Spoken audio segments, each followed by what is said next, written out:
You have to start your freelance writer portfolio, whether you're a copywriter or a content writer or a content marketing writer or a content strategist. You have to start your portfolio on the right place. And a lot of people think there's just like this one website, right? And they forget the main website to do it on, and that is LinkedIn. So we're gonna go over why we're gonna put our first portfolio and all of our good juicy stuff on LinkedIn. And then we're gonna go into building out a website, all the things that you can do with a portfolio later on. So the first thing is LinkedIn. This is where a lot of your clients hang out. This is why I think it's the most forgotten place, because people think that their clients are elsewhere. They think that their clients are searching all over Google, or they're like on Contently, or they're on some platform, or magically over here, or they're just going to stumble upon it. That's not how it works. Your clients are actively using LinkedIn to find you, to share things about their own business, to go over stuff that they're using to find their own clients, to find their own audience. And I think a lot of times it's really easy to forget about LinkedIn because a lot of writers can be scared of networking, or they can be scared of getting themselves out there. But you have to start on LinkedIn. And this is something that I tell my Wealth Lab students and my Runway students, where if you don't want to go through the whole thing of building a website yet, totally fine. But we have to start on LinkedIn so that we can connect with our clients, and we have like one hub where our portfolio lives, where all of our copy lives about who we work with, why we do certain projects, or what projects we do,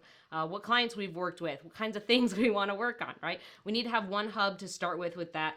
And I feel like a lot of times it's really easy to get stuck in like the, should I do Weebly or Wix or Contently or this other massive portfolio thing, or should I do Squarespace, or should I do WordPress?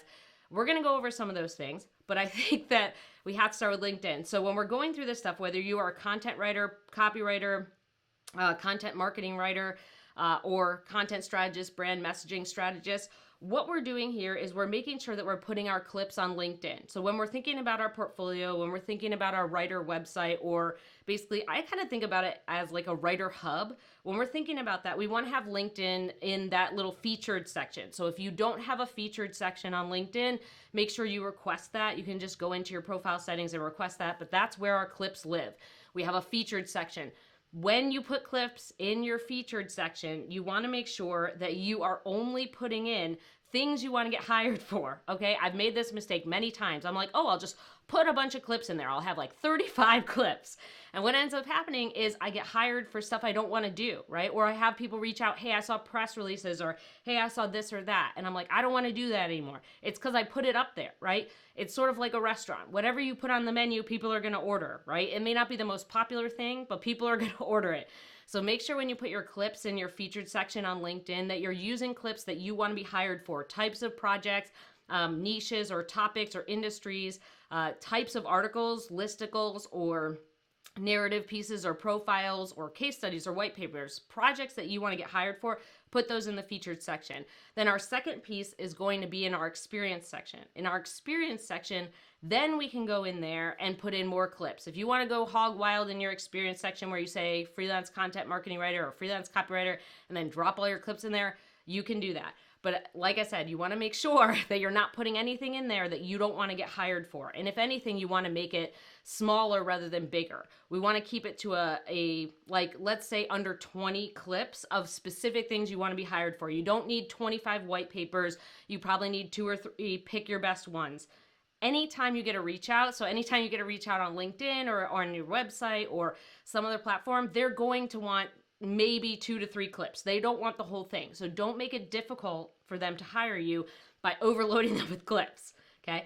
So when we're looking at that portfolio, when we're managing those things, we're using LinkedIn in a number of different ways. So the portfolio is one piece, right? The portfolio is one piece where we're kind of putting things together where people can see our clips, but there's also the searchable tagline, right? A lot of times people put their tagline as like, I'm helping companies, blah, blah, blah.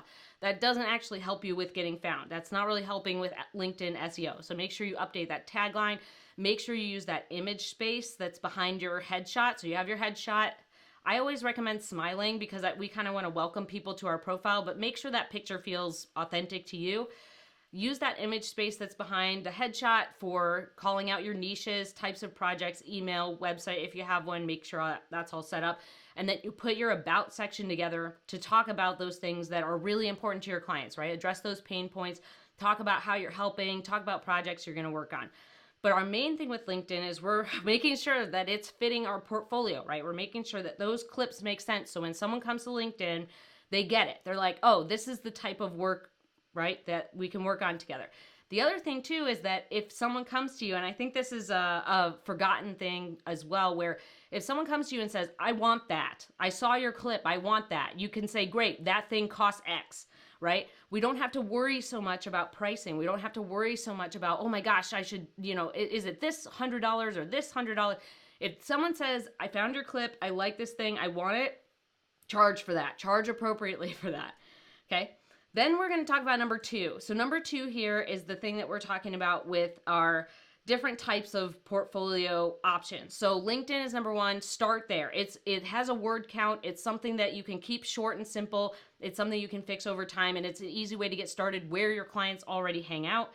And then the other pieces that you can move into are, like, I started with WordPress, and it drove me fucking nuts. So WordPress drove me nuts by all of the updates. So WordPress would update all the time, and it would mess up all my templates. It would mess up all this specific stuff I put in there.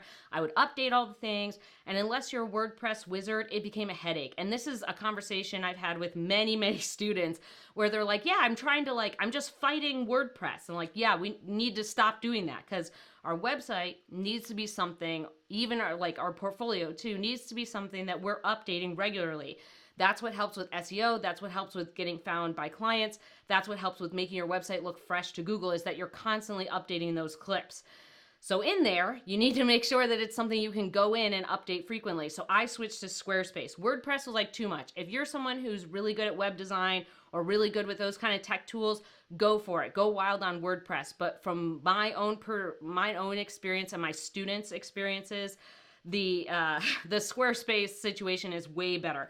It's a lot easier to update clips. It's a lot easier to change templates. It's really easy to manage. You can hook it up to Google Workspace, so you can have email through there. That's how mine works. Or you can set it up with all of these different features. They're always adding stuff. And I feel like Squarespace is the most plug and play way to do it, right? You just get a template. It's a bunch of squares. Put in your copy. Put in some images. Put in your clips. Move on with your life. WordPress is like so customizable that it becomes overwhelming. So I usually recommend Squarespace because it's budget friendly, user friendly, clip friendly. It's really easy to put your portfolio together. It's really easy to put up just a one-page website. And I found that a lot of times with WordPress, it becomes a big poop soup real quick. And the other thing that you can use is Weebly or Wix or ShowIt. So I'm going to be moving my website to ShowIt, which is ShowIt, ShowIt. It's a platform where you can put on a bunch of templates, and it's a lot more customizable, but it's not as difficult as WordPress. So it's like, I always think of it as Squarespace on steroids. So it lets you resize stuff super easily. It's a lot more flexible. It lets you do more without having to do all these custom codes and everything breaking. So ShowIt is another one, and there's a lot of people who have templates for that. Tonic Site Shop, Tonic, Tonic Site Shop, is a really good place that has great templates for ShowIt. That one I think is a little more complicated. So if you're just trying to throw up your portfolio, or you're trying to revamp your website, revamp your portfolio, the least tech heavy ones are Weebly and Wix. They are limited though. So if you do Weebly and Wix, you are going to be under the constraints of how that platform works, or how it actually gets put together, or like how big you can make things. It does have a lot of limitations. So for me, Squarespace, based on cost, based on the amount of features, based on the updates, based on the portfolio, the way you can put the site together, how beautiful it looks, and how professional it looks, I feel like that's the best one. So yes, I do have students who use Weebly and Wix. I do have students who use WordPress, but it depends on where you are in the spectrum of using tech and understanding how websites work and putting all your stuff together. Your main priority with your website is updating clips. You'll probably update the copy every 6 months to a year. So you'll have kind of like an annual refresh or an every 6-month refresh with your copy. But the thing that you should be updating all the time are your clips, updating that portfolio. And what that means is you need to have a platform for your portfolio, for your website, however you want to set it up, that's really easy for you to put clips up, really easy for you to refresh that website. And that for me is Squarespace. So let's talk about 3. So the third thing here is we're going to talk about writing portfolio examples, and we're going to talk a little bit about writing samples. So the first thing, remember, we don't want to put anything on our website that we don't want people to hire us for. So whether that's LinkedIn or you put it on a Squarespace website, anything in your writing portfolio, you want to make sure that you don't, you want to get hired for that. Don't put anything on there that you're worried about getting hired for or you don't want to write anymore. So make sure it's that curated collection. Every time you get a new clip, you need to put that up in your portfolio, right? So when I'm putting things up in my portfolio, I've done so many iterations, okay? I've done so many iterations.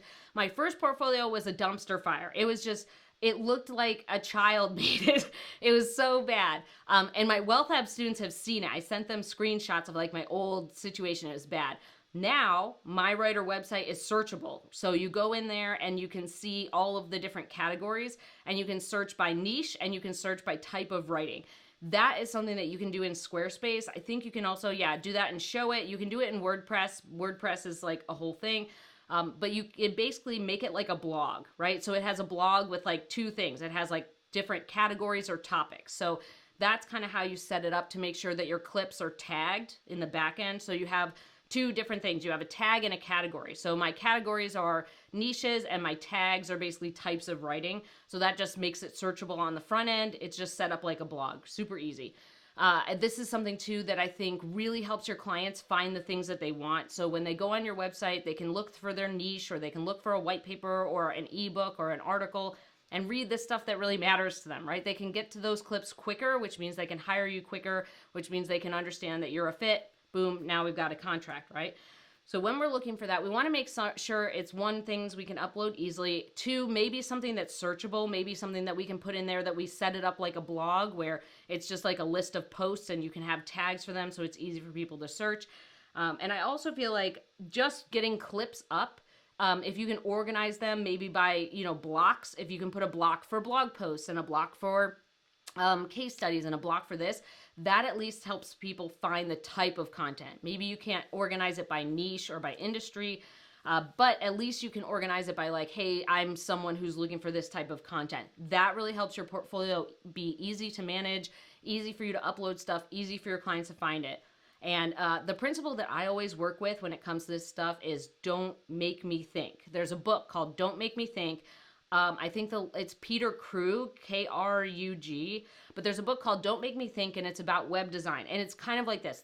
We don't want to make 900 clicks for our clients, right? We don't want our clients to go through 900 clicks to just find the thing that they want. We want them to come to our website, be like, oh my gosh, Shirley is the lady for me. Let me just look at her clips, and boom, now we're all in the same, they're reaching out, they're wanting to get on a call, they're signing a contract. We want to make it as easy as possible for them to not only find us, right, which is why we're updating clips to help with SEO, to help with our website ranking, to tell Google that we're constantly refreshing it, but also that they get to our website and it's a very easy user experience. If you start making it difficult for them to click through your portfolio, click through your website, go shuffle around to find things, that reflects on the experience of working with you, right?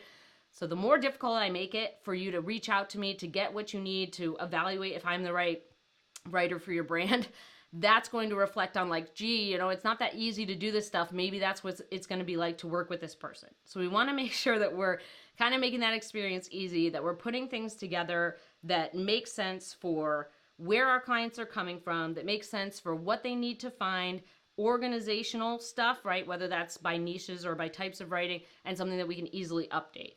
So I think when you're thinking about all of this stuff that goes into marketing, start simple.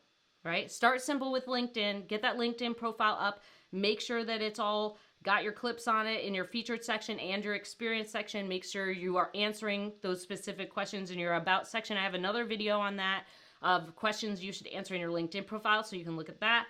If you want more information about those questions, I also have them in my free seasoned veteran cheat sheet. So if you're wondering what questions to answer in your LinkedIn profile, what questions you can ask and should ask on client calls, what types of things you should do with your marketing, that's what that free cheat sheet is for. So if you go to mandyellis.com/cheat sheet, you can grab it. It's all the things that my Wealth Lab OGs know in a handy little one-page cheat sheet, so you can look at it real quick, make sure you get everything done, and move on to your next task.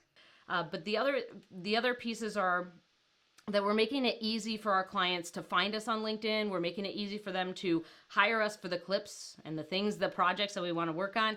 And then we have our separate website, right? So if we have our portfolio on another website, it's something we can update easily. It's something that we can get into and mess around with. If we want to update the template, we can totally do that. But it's something that our clients can they can get into without having to dig around for all of the stuff that they need to find. So I want to make sure that you kind of understand that. I want to make sure you understand the process that your clients use to find you. How do they view your clips? Where are they hanging out? What types of things make sense for them when they're using your website? Because that's what we're designing for, and that's what we're kind of organizing our clips for, is client easeability, easy things for our clients to find, or usability, things that make it easy for our clients to reach out for us. So I hope this has been helpful so far. I hope it's helping you kind of see where you can go next and how you can kind of put things together. And then next time we're going to talk about our inbound marketing. So your website and your LinkedIn are actually part of inbound marketing, right? And then we're going to talk about that versus content marketing. So that'll be our next video we go over. I hope it helped. If you have any questions or things that you're confused about, or platforms that you feel like are helpful, drop those below in the comments. I would love to hear more about platforms that you feel like work really well for writer websites or writer portfolios. Or if there's anything that's popped up that you're kind of thinking like, what would I do for this? Or how would I set up my portfolio? Drop those things in the comments below. I hope you have a great week and this was helpful.